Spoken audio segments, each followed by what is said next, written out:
What's going on, my people? You already know what it is. Connor AFC 89. It is that because all of the cool names were already taken.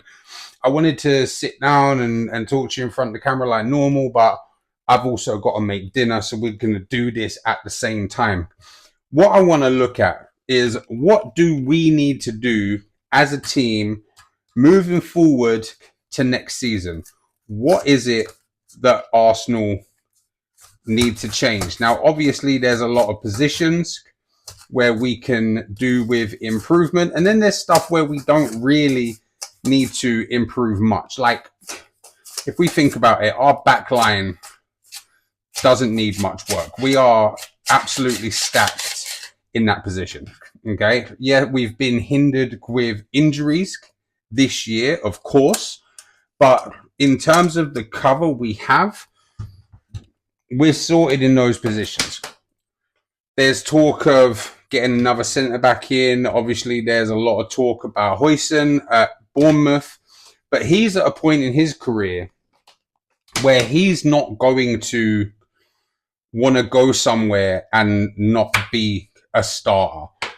And he's not going to come to Arsenal and start. Not against Saliba and Gabriel. That's just not going to be the situation for him. So we've got cover in those positions. If you look at the players that we have Saliba, we have Gabriel, we have Kivior, we have Timber, who can double as a centre back. We have Ben White, who is a centre back originally by trade. And if we're looking at wing backs again, okay, Tomiyasu hasn't played football in a pretty long time now, to be honest, but we still have him as an option. We have Ben White, we have Timber, we have Lewis Skelly, who has had one hell of a season in his debut year. We've still got Calafiori, who is both left back, centre back. So we're pretty covered in that position. So looking at where we can make improvements and who are our most likely targets. Obviously, we need a number 9. It looks like Viktor Gyökeres is the man for that job. If Andrea Berta kind of gets it over the line nice and quick, that's that problem solved. We're also looking, obviously, at Zubimendi. Now, they're also talking about offering Thomas Partey a new contract. So, where does that leave Zubimendi? Is he going to come in and start in that 6? Is he established enough in that role to push Partey out of that position? I don't know. Is he going to want to come into the team and be rotation? Does he understand that he would be rotation until he solidifies that role? Other places we're looking is on the wing, primarily, well, left wing. We're not looking at right wing. Let's be serious now. But we obviously have Martinelli and Trossard. Now, are either of them really what you need in terms of a starting left winger? Martinelli has shown a lot of promise over the years that he's been with us. Yeah, he's had a poor season in comparison to what we know he can do. Does it mean we start looking for someone else? Because if we do, again, who are we looking at? Nico Williams. Now, Nico Williams looked great in the Euros, especially with Yamal on the other side. There was a lot of focus on these young players getting the spotlight. But statistically, you want to see someone who is putting up really, really good numbers and better than the players you currently have. Now, Nico Williams at Bilbao, he's not doing that. He's not putting up numbers that are anything special in comparison to what we are already getting from either Martinelli or Trossard. So is he going to come in and fill that position immediately, or is he going to come in and again be a rotation player? If he is a rotation player, is he going to be happy with doing that? See, we can't just look at, okay, what players do we want here and there if you can't guarantee that they're going to come in and get a start. I think the only player who guarantees a start immediately in this team would be Viktor Gyökeres or whoever it is that we decide to get in as a number 9.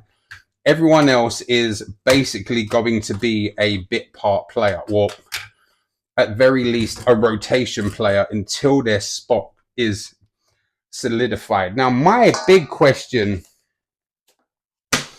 is this going to be enough to get Arsenal fans where they want? Is this going to be enough to get things over the line and start really not only pushing for titles, because we've done that the last, the last 2 years, not this season. We fell off this season, and Liverpool have done what it is they need to do to get the job done.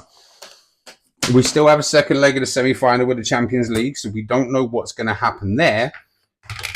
But we want to have 11 players on the pitch that make us say, yeah, okay, they are all going to get the job done. Are these going to be the additions that we need to actually make that difference? That's what I'm asking. That's what I'm asking. If we're going to go out and we're just going to buy a bunch of players to try and get this done and put Arsenal in a position that we believe that we should be, I also believe that this is what we should be aiming for.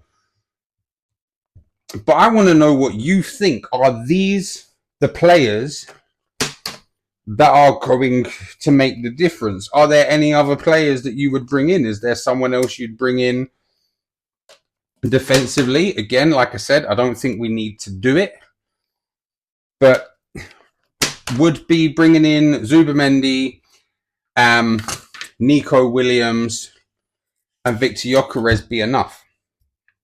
Would that be all we need to have us as serious title contenders and become a team that people fear when it comes to playing against us? I have reservations about a few of the players. I don't have any reservations about Gyökeres. I know I've done a video about him and people seem to think that I was making out like we don't need him. That's not the case at all. I was just trying to get an opinion and making a point, saying we don't need someone who's going to take away from what we already have, right? And when I said that, what I really mean is we don't need someone who's going to come and get involved in things they don't need to be getting involved in. So like Jesus does, he likes to come back too far up the pitch to try and collect the ball. Bro, you don't need to do that. You don't need to do that. Oh my God, these onions, they're already getting to me. You don't need to do that because we've got Odegaard, regardless of what people think of him at the moment. We've got Declan Rice, and these are people who carry the ball forward, move it up through the pitch. We've got our wingers who get into dangerous positions, put balls into the box. So what we need is someone who scores goals where we need them to score them from. I think that Gyökeres is the man for that. Now, I don't know if Zubimendi has done enough to be considered what we need to improve the midfield. I may be wrong. Let me know if I am. And I don't know if Nico Williams has shown enough to be considered as the saviour for a left wing issue. And it's not even a left wing issue. I think that we get caught up comparing our wingers on that side to Bukayo Saka. And that's an incredibly unfair game to play because Bukayo Saka is a special talent. He's generational, right? There's very few players that are going to have the career that he's going to have. They're just not the same caliber of player. Again, if you disagree, please let me know. I'd love to talk about it, but I don't know if Nico Williams has done enough to prove that he is that man. I would like for him to be contributing a lot more in terms of numbers, because when you're a left winger, and especially in this day and age, You're an inverted winger. You cut in. You don't just make goals, you score goals. I need to be seeing a lot more just in terms of numbers, especially from a player who is deemed to be that good at a club that is not a main contender for a title. I want to see the likes of, for example, Bruno at United. Bruno puts up fantastic numbers at a terrible team. So one, on that, I'm like, okay, well, he does it because no one else does. So, you know, someone's got to put up them numbers. But at the same time, he's putting up them numbers at a bad team. So he is taking the main stage. I would like to see that from Nico Williams. Because you know that if Lamine Yamal was somewhere else and not Barcelona, or if Bukayo Saka was at like Brentford, they would be putting up all of the numbers. They would be making the primary contribution to that team's success. That's what I want to see. I am still here. I need to get stuff. So those are our transfer targets. How many of them do you actually think are realistic? How many of them do you actually want to see? I want to see Gyökeres. I don't think Sesko is a good option. He hasn't shown enough. We want a number 9 that's going to score goals. Really, what we want is we want a 25, 30 goal a year striker. Benjamin Sesko is not that striker. We also look at Viktor Gyökeres. I don't think that that's going to be a deal that could possibly go through. I don't think that he has done anywhere near enough to be considered as the main man, especially if we're just simply comparing him to Gyökeres. So those are my takes. We don't need anything defensively. We have more than enough, providing that we don't get hit with injuries. Midfield, Zubimendi, he's going to be great, but is he going to be happy playing a bit part role? Because let's be honest, that is what he's going to play, at least for the first year. Nico Williams, great player. Is he going to solve our problem out on the left wing in terms of Trossard and Martinelli? And yeah, I think that's pretty much it, guys. Let me know what you think in the comments. Let me know if you'd rather me just sit in front of the camera and talk like normal, or if you like it where I'm just talking while I'm doing stuff, which is, you know, getting dinner prepared. And yeah, let me know if you have any other ideas of players that you would bring into the team, and let me know what you would do about Martin Odegaard.